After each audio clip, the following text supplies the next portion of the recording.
Given Canada's new Emergency Powers Act, can you think of any unintended negative consequences to the average apolitical Canadian? How about a Canadian bank run? Hello, my name is Jennifer, and welcome to Sweet Home, California. Part of the power granted with the enactment of the Emergency Powers Act, meant to end the trucker freedom convoys, is the ability for banks, without any prior court order, to independently decide to freeze account holders' funds. Apparently, there is a process where the bank has to ask the court for permission, but this is 180 degrees from the normal due process to have your own bank initiate the freeze instead of police investigators having cause and then asking the courts. TD Waterhouse has already received permission and has frozen $1.4 million from 2 accounts linked to the trucker freedom convoy. Since then, at least 4 major Canadian banks have seen a surge in internet outages for their websites. Even ATMs are showing error messages claiming that they are unable to disperse cash. The hashtag Canada Bank Run is beginning to trend, and this is not just among the several 1,000 or so protesters and perhaps as many as tens of thousands of donors that are the target of this Emergency Powers Act.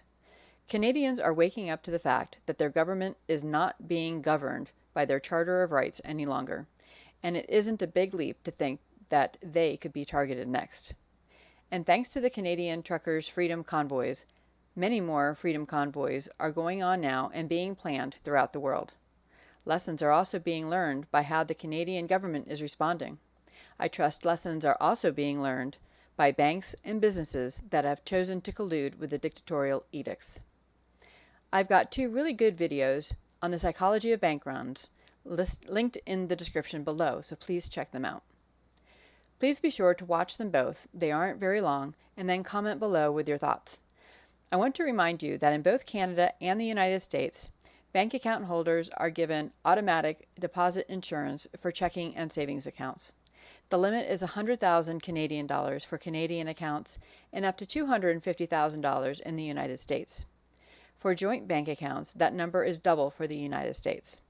I'm not sure if Canada does the same for their joint account holders. If somebody knows, please let me know down below.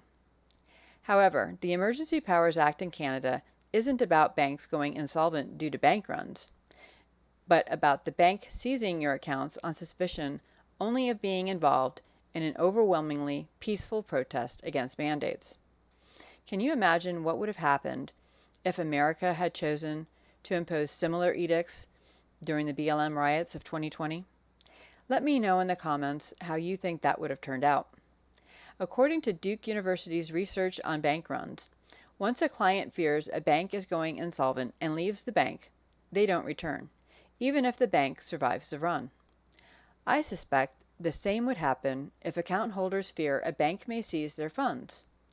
Those account holders will not go back to that bank, and surely many watching seizures happen of their neighbors, friends, and family won't stay with that bank either, or ever return even if the funds are given back. The last thing I want is for our banking system to become even more centralized, which is inevitable if more banks fail.